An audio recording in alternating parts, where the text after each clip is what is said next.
Sadie's room is now mine. Saying that, Megan smirked with a nasty grin.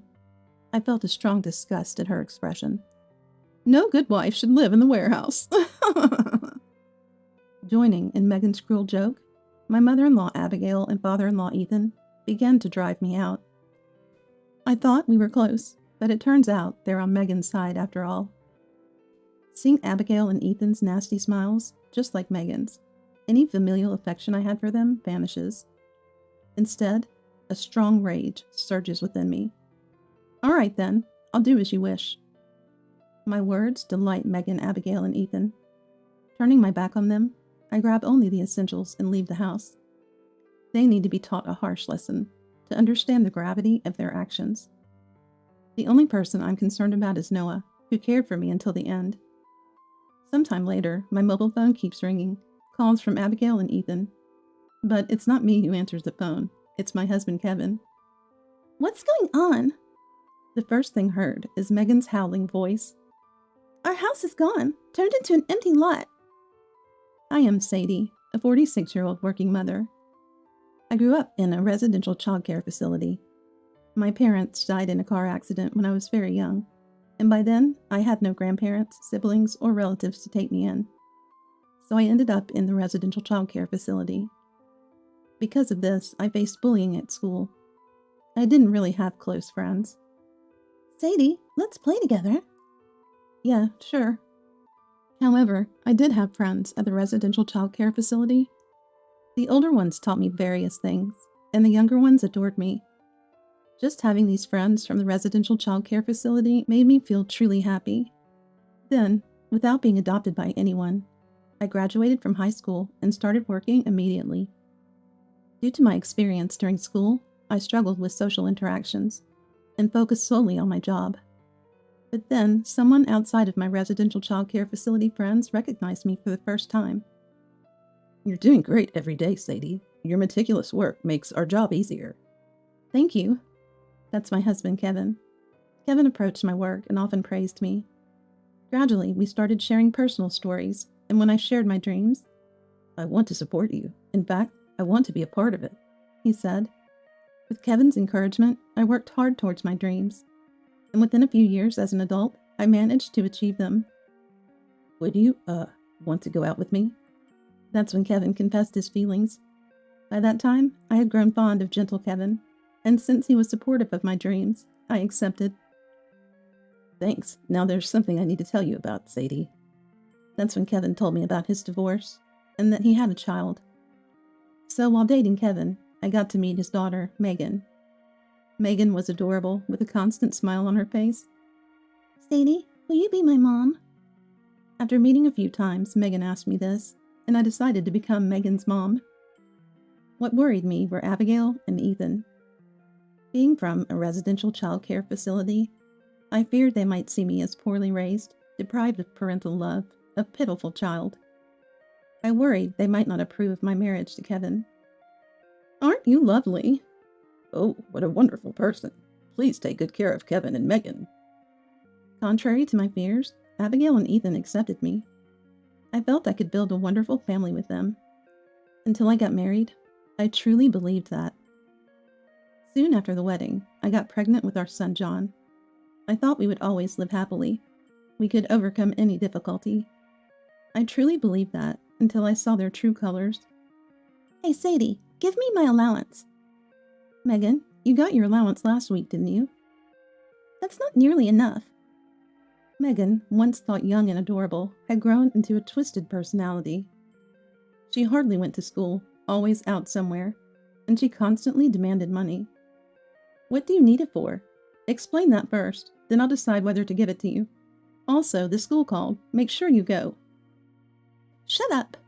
You're not my real mom, so stop nagging. At those words, I fell silent. Indeed, I'm not Megan's biological mother, but I tried to be there for her as a mother. Megan, what's that supposed to mean? Sadie has been serious about being your mom, even if she's not blood related. Kevin scolds Megan in my stead as I fall silent. Whatever, I'm done. Megan? I'm going to Dad and Mom's, okay? I'll call Dad, so just leave me alone. Megan storms out, sulking after being scolded by Kevin. I know where she's headed. It's within walking distance, to my in-laws' house. She'll probably head there. Please don't spoil her. Send her back. Before Megan arrives, Kevin calls Abigail and Ethan. However, they dote on Megan and have never heeded Kevin's advice, even once. Megan was abandoned by her real mom, a poor girl. We want to be her allies, at least, they say, justifying their indulgence of Megan. But it wasn't like this when I first married into the family. They kept a reasonable distance and occasionally played with Megan. They were just normal grandparents. But their overindulgence began when John was born. The grandparents probably don't like me, John felt, sensing their favoritism, despite John being Kevin's child and their grandson. Megan is the one who's had it tough, and they favored only Megan. They spoiled her with everything she wanted, not just on birthdays or Christmas, but every day, while barely acknowledging John. John is my child too. If you continue treating him like this and making him sad, we won't support you anymore. Kevin confronted Abigail and Ethan, leading them to treat both children more equally, at least outwardly. Why are they so fixated on Megan? It's because of Megan's real mom, Kevin's ex-wife. Kevin's ex-wife was very beautiful, you know. We've known her since she was little. Not that we're saying anything bad about you, Sadie. You're doing great, really. Please, don't worry about it. Kevin's ex-wife was a childhood friend of Abigail and Ethan, and their favorite, so I've heard about her many times, and Kevin's bitter memories of her. Kevin wasn't interested in romance back then and saw her only as a good friend. But under pressure from others and strong advances from his ex-wife, they started dating. Then she got pregnant while in college. That's when the parents told me to take responsibility and marry her. But his ex-wife was, so to speak, a serial cheater. She had multiple men aside from Kevin and disappeared after leaving baby Megan behind, shortly after quitting college due to her pregnancy.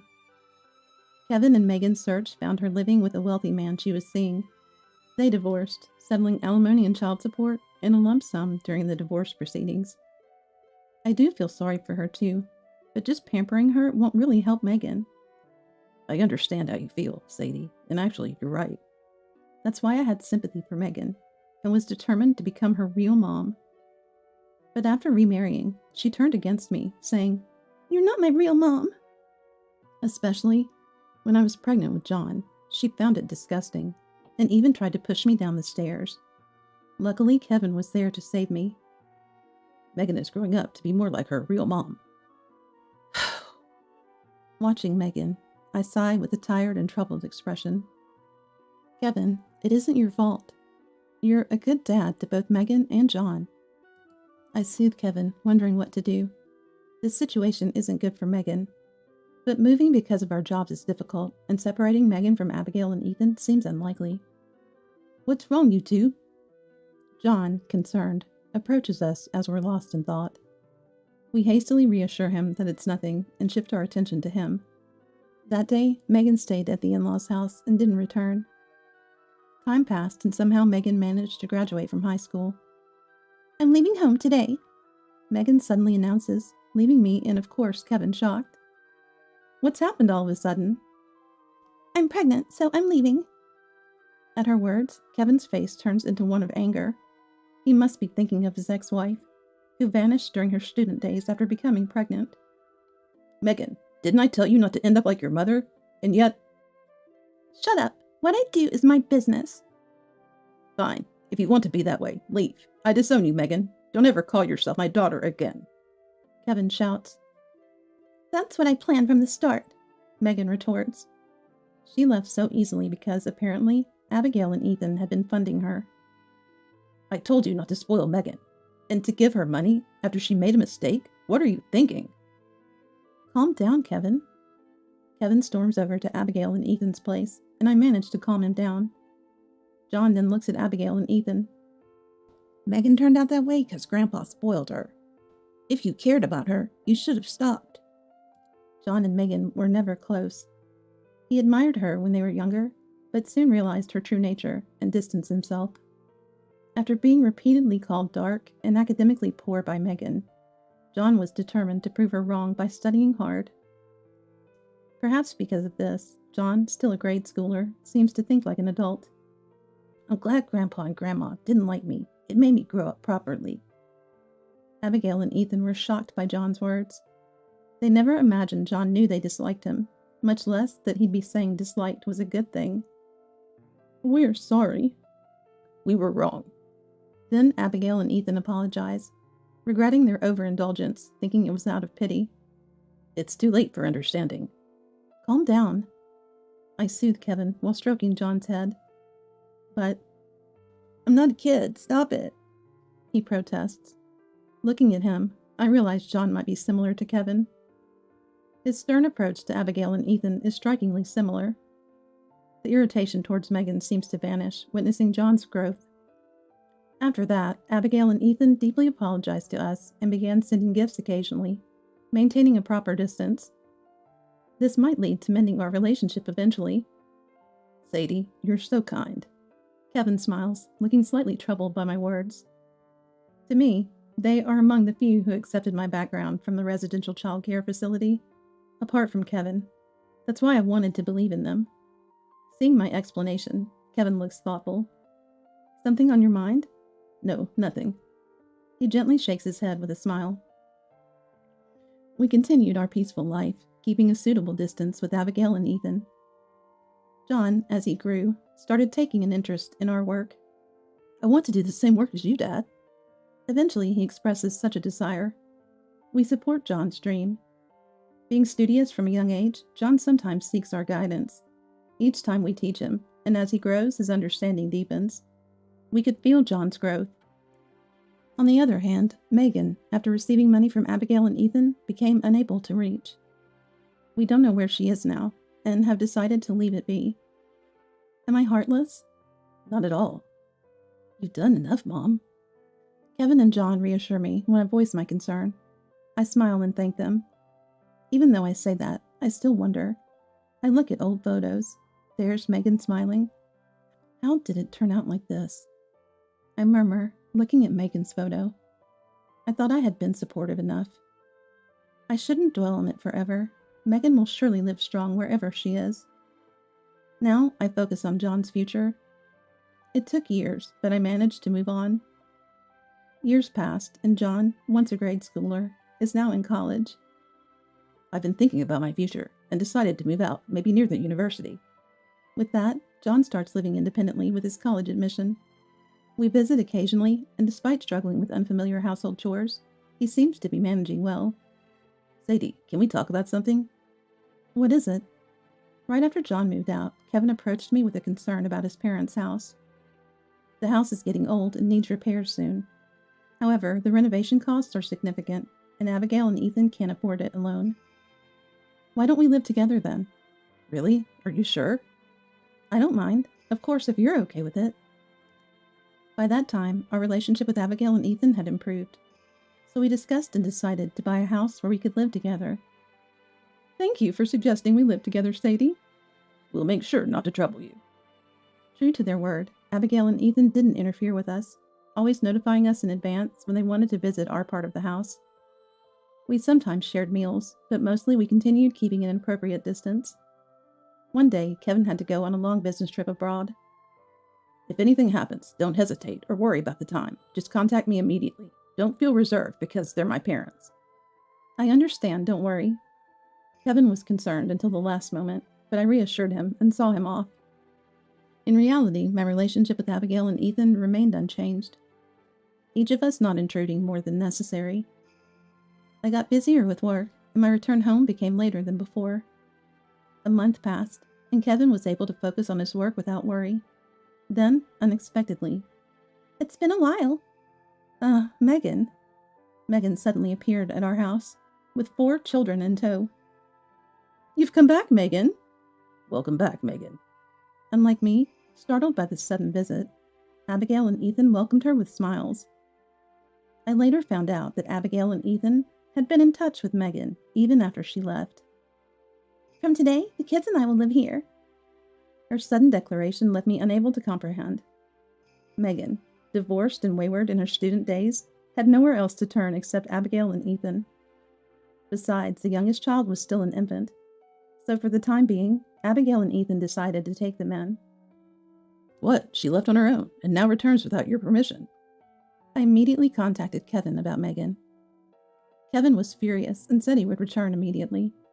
However, being abroad and entangled with work, returning right away was difficult.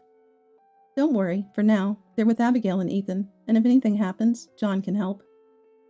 Despite reassuring Kevin, Megan's return disrupted our harmonious relationship. Megan continued her usual behavior, leaving her children with Abigail and Ethan and going out daily. Sadie, can I ask you for a favor? Abigail and Ethan, now elderly, couldn't handle the young children on their own. So I switched to remote work and started taking care of the children during work breaks. Eventually, it became a norm for Abigail and Ethan to leave the children with me, coinciding with Megan's departures. I'm sorry for always being a bother. It's not your fault, dear. I'm about to start work. Can you manage alone for a while? Yeah, it's fine. Everyone's napping, and I have homework to do. Fortunately, the oldest, Noah, is a responsible and kind child, actively taking care of his siblings. He helps with household chores, always looking apologetic, making me feel sorry for him and letting him in. It's probably my fault for always accepting them. But the main issue is Megan, who leaves her children and goes out. Hey, Megan. What? No need to raise your voice. I can hear you. One day, I decided to confront Megan, who had just returned home in the morning. As a parent, Megan, you should properly take care of your children. You're as nagging as ever. Besides, you're living here too, so you should help out more. Megan's words puzzled me, and I couldn't help but tilt my head in confusion. Apparently, Abigail and Ethan had been complaining to Megan about me not doing enough household chores while living together. Megan's words made me involuntarily glance at Abigail and Ethan. Is that really true? Absolutely. What does Kevin's wife do? Locking herself in her room, not lifting a finger? I was dumbfounded, never having heard such complaints from Abigail and Ethan before. Megan, catching my attention, suddenly exclaimed, Oh, that's right, as if struck by a thought. If you can't fulfill your role as a wife, then leave. That way, I can use your room, and with you gone, I can stay in the house without any nuisance. It's a win-win, so leave. I was bewildered by her words. I felt my anger rising, but noticed Noah watching us from the corner of my eye. I didn't want to argue with Megan in front of Noah. Yet Megan laughed, as if she had come up with a great idea. I'll be taking Sadie's room. Megan sneered. I felt intense disgust towards her. Useless wives should live in the storage room. Abigail and Ethan, agreeing with Megan, started to drive me out. I thought we had been close, but they were siding with Megan. Seeing Abigail and Ethan's mocking smiles, any familial feelings vanished. Instead, I was filled with rage. All right, I'll do as you wish. Megan, Abigail, and Ethan were delighted with my words. Turning my back on them, I grabbed the essentials and left. They needed to be taught a lesson about the harsh reality. Only Noah, who cared for me till the end, was my concern. John, sorry to bother you this early, but can I come over to your apartment? I contacted John and Kevin and left the house in a cab. Welcome, Mom. Make yourself at home. Sorry for the sudden visit. I then visited John's apartment, where he warmly welcomed me, having been informed. What did Dad say? He'll be coming back as soon as he can. A few hours after our conversation, Kevin managed to return and joined us. Megan and the parents. I won't forgive them. Calm down. I'm not planning to let this go either. We then started strategizing. Firstly, the children. If things remained as they were, Noah and his siblings would be unhappy. We decided to completely separate Megan from Noah and the others. Understood. You know nothing. Got it. Kevin pretended to be clueless and contacted Abigail and Ethan. He put it on speakerphone so John and I could listen. Initially wary, Abigail and Ethan relaxed once they believed Kevin was unaware. Since you seem to be getting along well with Sadie, I was thinking of sending the three of you on a trip together. I'll send 3 travel vouchers, so have fun.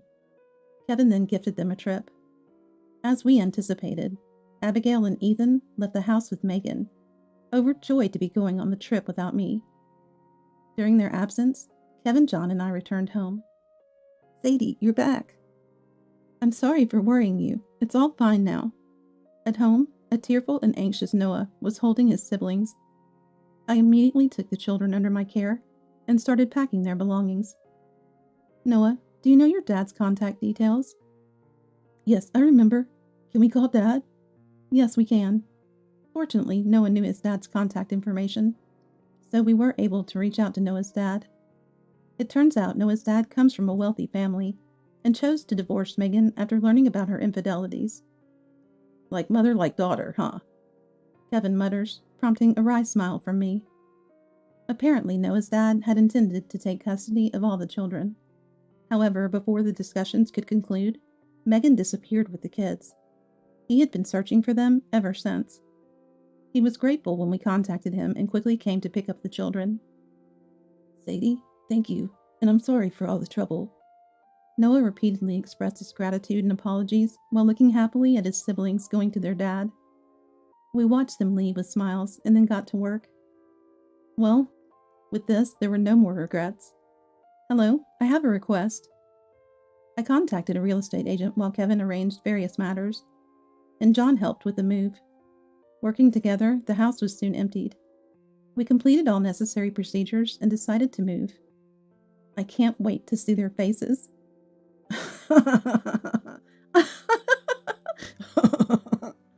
Laughing at my comment, Kevin and John joined in, curious about the reaction. Sometime later, my mobile phone received numerous calls from Abigail and Ethan. Kevin, not me, answered the phone.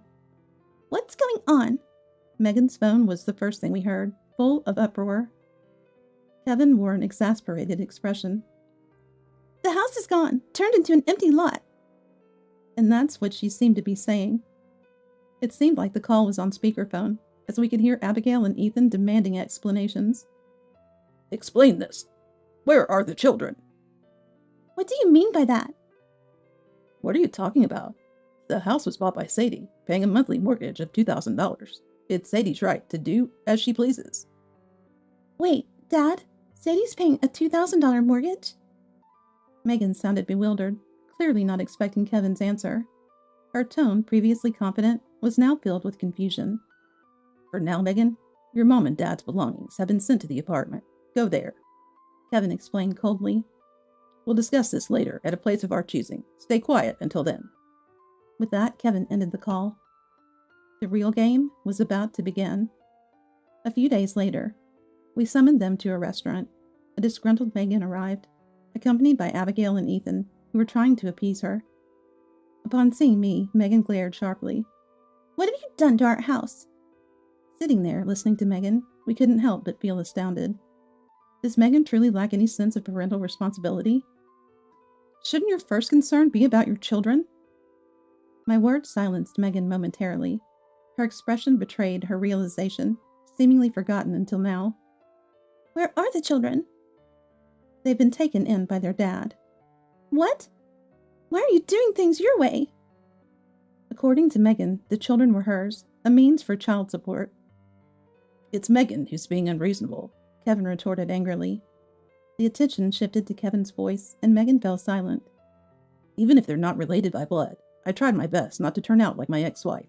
I never intended to show any less love for John than for Megan. But in the end, Megan turned out just like her mother.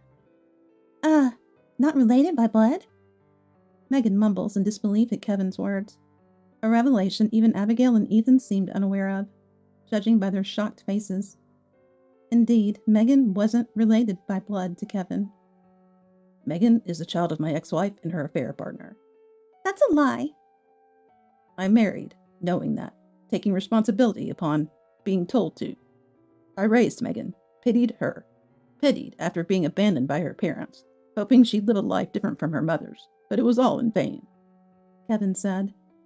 Kevin's words were clear, and it should be noted that he genuinely loved Megan, and had always engaged with her as a father. Why didn't you tell us? Why didn't you inform us? To Abigail and Ethan's questions, Kevin directed a cold gaze. Did you ever seriously listen to what I had to say?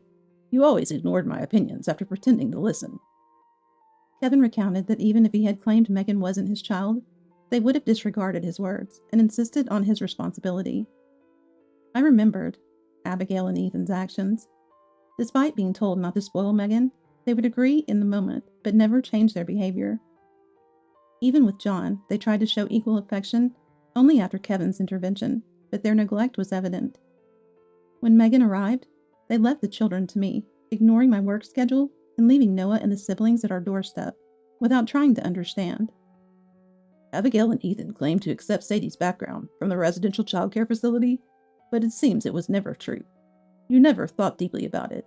Sadie was never truly important to you. It was evident Abigail and Ethan had always prioritized their desire for a daughter, favoring Megan and her mother over me. Abigail and Ethan, avoiding eye contact, seemed to confirm this. Megan is your responsibility now, so don't ever involve us again. I won't be helping you either. I feel the same. I can't forgive you for betraying me.